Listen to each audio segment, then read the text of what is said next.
Praise the lord. ప్రభు అయిన యేసుక్రీస్తు నామంలో మీ అందరికీ మా హోసన్న మినిస్ట్రీస్ తరపున హృదయపూర్వకమైన వందనాలు తెలియపరుస్తున్నాను. ఈ దినమంతయు విశేషమైన కృప దేవుడు సమృద్ధిగా మీకు అనుగ్రహించునుగాక. ప్రియులారా, ప్రతిదినం దేవుని వాక్యంతో ప్రారంభించడం, ఆ దినం దేవుని కృపచేత మనం నింపబడడం, ఈ దినమంతయు కూడా ఈ వాక్య ధ్యానములతో మన మనసును నింపుకోవడం అనేది దేవుడు మనకు అనుగ్రహించిన గొప్ప భాగ్యమని చెప్పుకోవాలి. పురులార, పరిశుద్ధ గ్రంథంలో ఈ పూట పరమగీతాల గ్రంథం 2వ కీర్తన 3వ చరణాన్ని నేను చదువుతున్నాను, జాగ్రత్తగా వినండి. అడవి వృక్షములలో జల్దరు వృక్షం ఎట్లున్నదో పురుషులలో నా ప్రియుడు అట్లున్నాడు. చూడండి, మన ప్రభువును గూర్చిన అనేక విషయాలు మనం పరిశుద్ధ గ్రంథంలో చదువుతూ ఉంటాము, మనం తలపోసుకుంటూ ఉంటాము. మన ప్రభువును గూర్చి ఒక్క మాట మనం వివరించుకోవాలి అంటే, ఆయనను గూర్చి పరిశుద్ధ గ్రంథంలో ఏమని వ్రాయబడి ఉందంటే, ఆయన 10,000లో అతికాంక్షణీయుడు, ధవళవర్ణుడు, రక్తవర్ణుడు అని పరిశుద్ధ గ్రంథంలో మనం చదువుతామండి. ఆయన సర్వాంగ సుందరుడు, సుగుణధారి, ఇలా ఎన్నో ఆయనను గూర్చినటువంటి పేర్లు తలంచుకొని మనం ఆయన్ని స్తుతిస్తూ ఉంటాము. ఇక్కడ మన ప్రభువుని జల్దరు వృక్షంతో పోల్చబడినటువంటి అనుభవాల్ని మనం చూస్తున్నాము. జల్దరు వృక్షం, ఈ పూట ఈ జల్దరు వృక్షాన్ని గురించి మనం తలంచినప్పుడు 10,000లో అతికాంక్షణీయుడు, సౌందర్య స్వరూపి అయిన ప్రభుని ఈ జల్దరు వృక్షానికి పోల్చడంలో ఆంతర్యమేమీ లేకపోలేదు. ఎందుకంటే అంత మహామహిమ కలిగిన దేవుని ఈ వృక్షంతో ఎందుకు పోల్చినట్లు అనంటే, ఆయనతో సమానముగా కాకపోయినప్పటికీ ఈ జల్దర వృక్షానికి ఏదో కొంత విశేషత మాత్రం లేకపోలేదండి. అంచేత ఈ జల్దర వృక్షాన్ని మనం ఆలోచించి గమనించినప్పుడు ఈ జల్దర వృక్షంలో ఉన్న సుగుణం ఏంటి అనేది ఈ వాక్యంలో మనం గమనించినప్పుడు, ప్రప్రథమముగా ఇక్కడ మనం గమనించినప్పుడు, ఆనందభరితనై నేనతని నీడను కూర్చుంటిని. ప్రియులారా, చూడండి, నా ప్రియుడు జల్దర వృక్షము వంటి వాడు, నేను అతని నీడను కూర్చుంటిని అని అంటే అర్థం ఏంటంటే, ఈ వృక్షానికి మొట్టమొదట ఉన్న సుగుణం ఏంటంటే, ఓ చక్కటి నీడను, ఆశ్రయాన్ని కలిగించగలిగిన అనుభవం ఈ చెట్టుకు ఉన్నది అన్నట్లు ఈ వాక్యం మనకు బోధిస్తుంది. జల్దర వృక్షం ఎలాంటిది అనంటే, అలసిన వారికి సేద తీర్చుకోవడానికి, కృంగిన వారికి కాస్త ఊరట కలిగేటట్లు, సాగి వెళుతున్న బాటసారికి కాస్త నెమ్మదిని, విశ్రాంతిని కలిగించేటట్లు ఒక ఆశ్రయాన్ని కలిగిన అనుభవం ఈ జల్దర చెట్టుకి కలిగి ఉన్నట్లు ఇదిగో ఈ వాక్యం మనకు బోధిస్తుంది. అంటే ఈ వాక్యంలో మనం నేర్చుకోవలసింది ఏంటి అనంటే, ఈ జల్దర వృక్షము వలె మన ప్రభువు ఉన్నాడు, ఆయన వలె మనం బ్రతకాలి. క్రీస్తు యేసునకు కలిగిన ఈ మనసు మీరు కూడా కలిగి ఉండండి అని పరిశుద్ధుడైనటువంటి దైవజనుడు చెప్తాడు. ప్రియులారా, ఆయనకు కలిగిన ఆ మనసు మనం కలిగి ఉండడము, ఆయన వలే మనం జీవించడం, ప్రభు అయిన యేసుక్రీస్తు మనతో నిక్కచ్చిగా చెప్పిన మాట, నేను పరిశుద్ధుడనే ఉన్నాను గనుక మీరు కూడా పరిశుద్ధులై ఉండుడి అన్నాడు. అంటే ఈ వాక్యం ఆంతర్యం ఏంటి? ఆయన వలే మనం ఉండాలి, ఆయన వలే మనం నడవాలి, ఆయన వలే మనం జీవించాలి, ఆయనను పోలిన జీవితపు అనుభవాల్ని ప్రత్యక్షపరచాలి అన్నప్పుడు ఆయన నీడన నేను కూర్చుంటిని అంటే ఆయన మనకు ఒక ఆశ్రయం. నిజమే, ఈరోజు లోకంలో ప్రియ దేవుని బిడ్డలారా, ఒక ఆశ్రయం ఉంది అనంటే, మనం సేద తీర్చుకోగలము అనంటే, మనకు విశ్రాంతి కలుగుతుంది, ప్రశాంతత కలుగుతుందంటే ప్రభు అయిన యేసుక్రీస్తు సిలువలో చాచిన రెక్కల నీడ తప్ప వేరొక ఆశ్రయం మనకు లేనే లేదండి. సాగిపోతున్న నీడలు ఎన్నో కనబడతాయి, సమయం పెరిగే కొద్దీ, సమయం వచ్చే కొద్దీ ఆ నీడలు తమ స్థానాన్ని విడిచిపెట్టేస్తుంటాయి. ఇప్పుడు బాగా నీడగా ఉన్న ఆ యొక్క అనుభవం మధ్యాహ్నం అయ్యేసరికి ఆ నీడ తొలగిపోవచ్చు, సాయంకాలం అయ్యేసరికి కనుమరుగైపోవచ్చు. ఇది లోకంలో కనబడుతున్న ఆశ్రయం, లోకంలో కనబడుతున్నటువంటి ఒక నీడ అనుభవం అండి. కానీ ప్రభు అయిన యేసుక్రీస్తు రెక్కల నీడను ఆశ్రయించిన వ్యక్తి, ఏ వ్యక్తి కూడా నేను అనాథనైపోయాను, దిక్కులేని వాడిని అయిపోయాను, లేకపోతే నేను ఒంటరినైపోయాను అనే మాట ఏ నాడు కూడా పలకలేడు. ఎందుకనంటే మనం ఆరాధించే మన ప్రభువు ఇమ్మానుయేలు దేవుడండి. యుగ సమాప్తి వరకు సదాకాలం నేను మీతో కూడా ఉన్నాను అన్నాడు. తరాలు మారిపోవచ్చు, యుగాలు మారిపోవచ్చు, కాలం మారిపోవచ్చు, మనుషులు మారిపోవచ్చు, పరిస్థితులు మారిపోవచ్చు, లోకంలో కనబడుతున్నవన్నీ మారిపోవచ్చు. కానీ జీవాధిపతి అయిన ప్రభువు ఇమ్మానుయేలు దేవుడు, ఆయన యుగ సమాప్తి వరకు సదాకాలం మీతో కూడా ఉన్నాను అన్నాడే. ఆ దేవుడు మారని దేవుడండి. ఆ నీడను మనం ఆశ్రయిస్తే, ఆ నీడలో మనం కూర్చుంటే మనకు విశ్రాంతి కలుగుతుంది. చూడండి, మంచి ఎండవేళ సాగిపోతున్న వ్యక్తికి ఏదో అమెరికాకి వెళ్ళిపోవాలి, లండన్కి వెళ్ళిపోవాలి, లేకపోతే మరొకటి అలా ఉండదండి. అతడు ఎండలో వెళుతున్నాడు, అలసిపోతున్నాడు, సొలసిపోయాడు, సొక్కిపోయాడు. అతనికి ప్రస్తుతం అతనికి ఏం కావాలంటే అతనికి సేద తీర్చే ఒక నీడ కావాలండి. నా ప్రియ సహోదరులారా, ఆ నీడను చూపించే ఒక ఆశ్రయం మన ప్రభు అయిన యేసుక్రీస్తు. అందుకే యేసుక్రీస్తుని ఇదిగో ఈ వాక్యంలో మనం చదువుతాం. ప్రియురాలు సంఘం జల్దరు వృక్షానికి పోల్చి మాట్లాడుతుంది. అంటే ఈ వృక్షం యొక్క అనుభవం ఏంటంటే నీడనివ్వడం. మన వ్యక్తిగత జీవితంలో కూడా అండి, మనం ఒక జల్దర వృక్షము వంటి వారముగా మార్చబడినప్పుడు మన కొరకు మనమే కాకుండా మనం అనేకుల కొరకు ప్రార్థించే వ్యక్తులుగాను, మనం అనేకులకు ఆశ్రయాన్ని ఇవ్వగలిగిన వ్యక్తులుగాను, మనల్ని ఆశ్రయించిన వ్యక్తులకి కాస్త నీడ చూపించగలిగిన, లేక దైవత్వాన్ని చూపించగలిగిన, లేక పరలోక రాజ్యమును కూర్చున్న అవగాహన కలిగించగలిగిన, ఒక ప్రయోజనకరమైన నీడను చూపించగలిగిన వ్యక్తిత్వాన్ని మనం అలవర్చుకొనవలసిన ఆవశ్యకత ఎంతైనా కూడా ఉందండి. ప్రియమైన వారులారా, గమనించండి. మరి ఈ రోజున ప్రశాంతంగా విశ్రాంతిగా మనం ఈరోజు బ్రతుకుతున్నాము, సమాధానం బ్రతుకుతున్నామంటే కారణం ఏంటి? మన డబ్బా, లేకపోతే మనకున్న బలమా, జనమా, మన కులగోత్రాలండి? కాదు. ఒకప్పుడు లోకంలో మనం బ్రతుకుతున్నప్పుడు ఎంత కలవరాల మధ్యలో బ్రతికేవాం.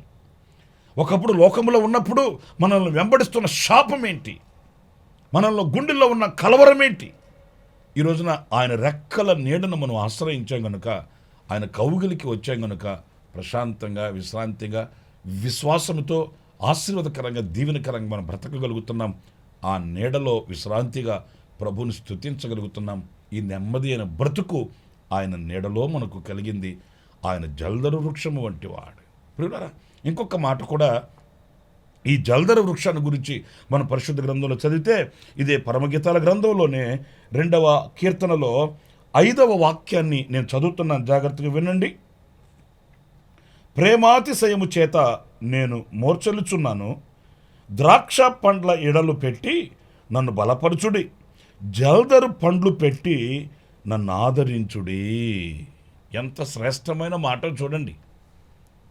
జల్దరు పండ్లను పెట్టి నన్ను ఆదరించుడి అంటే అర్థం ఏంటంటే, ఈ జల్దరు పండ్లు దేనికి సూచనగా ఇక్కడ పరమగీతాల గ్రంథంలో మనం చదువుతున్నామంటే ఆదరణ. ఆ జల్దరు పండ్లను పెట్టి నన్ను ఆదరించండి అనంటే ఆ చెట్టుకున్న మంచి సుగుణం ఏంటంటే ఒక ఆదరణ కలిగించడం అండి.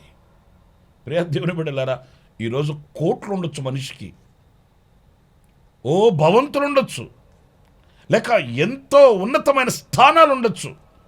కానీ మనిషికి కరువై కొదువైంది ఏంటో తెలుసండి? ఆదరణ అండి. ఆదరణ. చాలామంది ప్రార్థన చేయించుకోవడానికి వచ్చి వాళ్ళు చెప్పే మాట ఏంటంటే, అయ్యా తినడానికి తక్కువేమీ లేదు, సంపాదన తక్కువేమీ లేదు, అన్ని సమృద్ధిగా ఇచ్చాడు దేవుడు, కానీ ఆదరణ ఉండట్లేదండి. ఎందుకని ఆదరణ ఉండట్లేదు? కారణాలు ఎన్నైనా ఉండొచ్చు. కడుపును పుట్టిన పిల్లలే కావచ్చు, లేకపోతే ఆరోగ్య పరిస్థితులే కావచ్చు, మరి ఏదైనా కావచ్చు.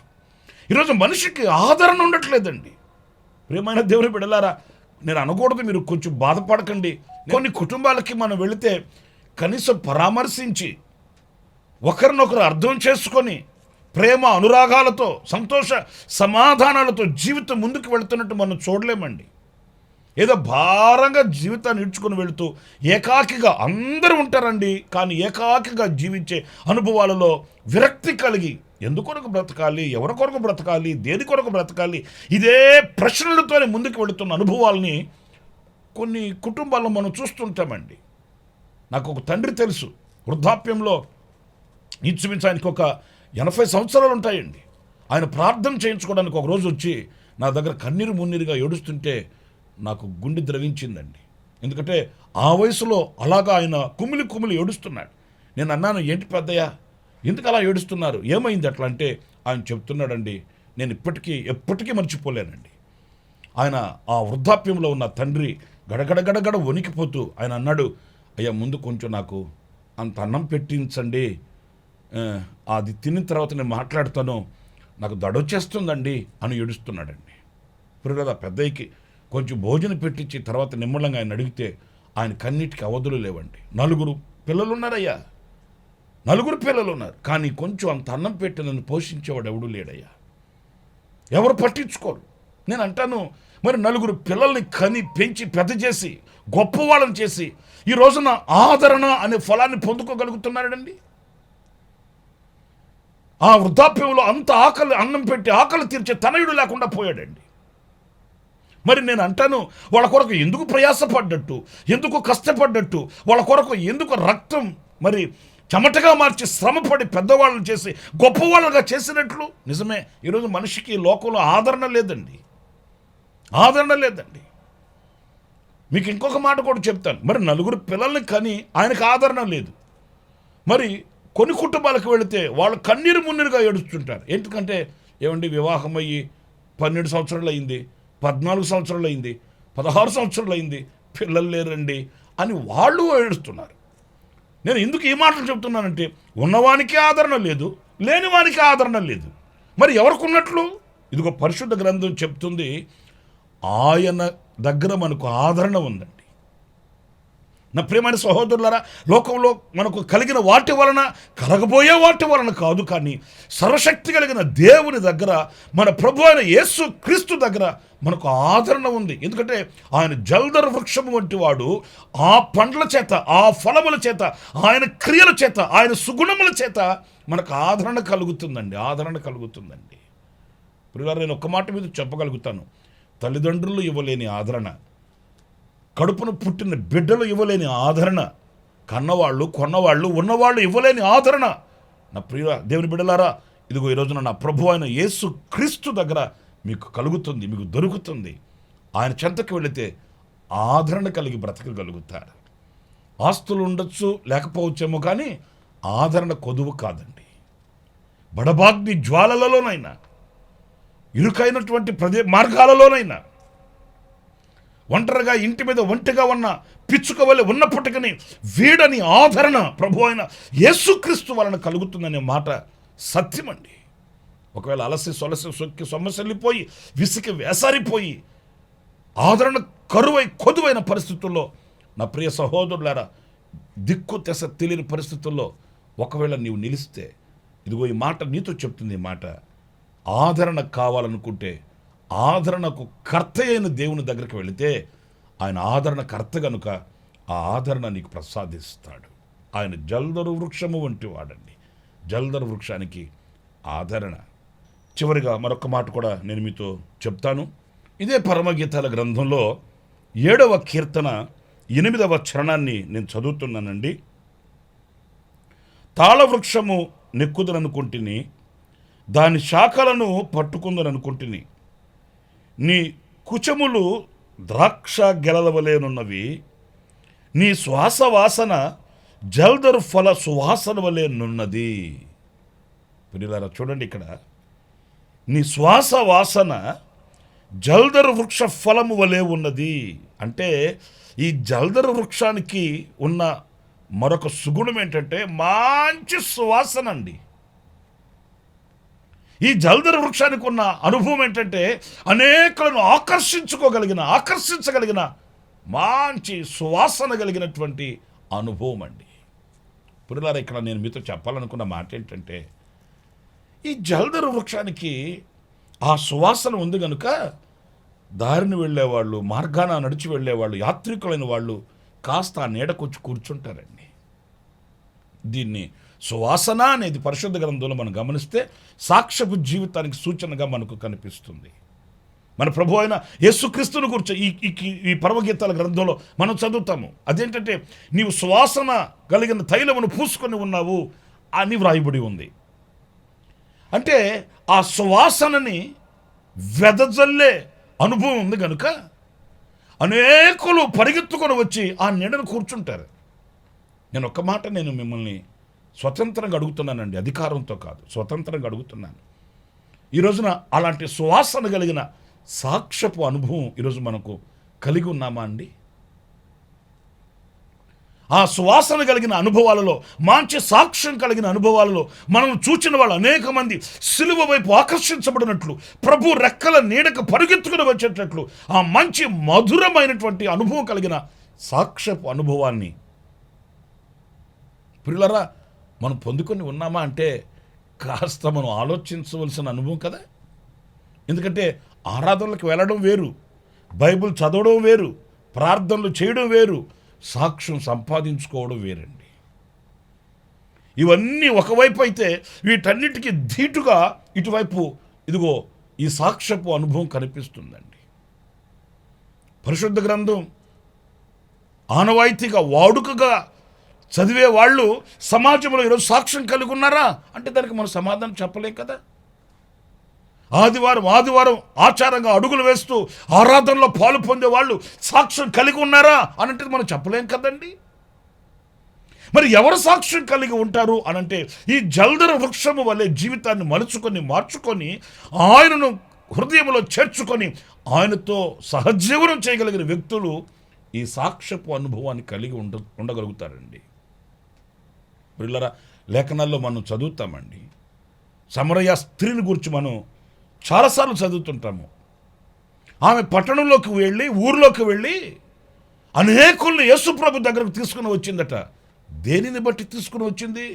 ఆమె బ్రతికేంటో అక్కడ వాళ్ళందరికీ తెలుసు, ఆమె ఎలా జీవించిందో అందరికీ తెలుసు, ఆమె గత జీవితం ఎలాంటిదో తెలియని వ్యక్తి ఊర్లో లేరు. కానీ ఆనాడు ఆమె పలికిన మాట ఒక క్రొత్తదైన శైలిలో ఆమె జీవితంలో ఏదో ఒక విప్లవాత్మకమైన మార్పు కలిగింది అనడానికి నాంది ఆమె మాట, ఆమె అనుభవం వాళ్ళకు ఒక వింతగా అనిపించింది.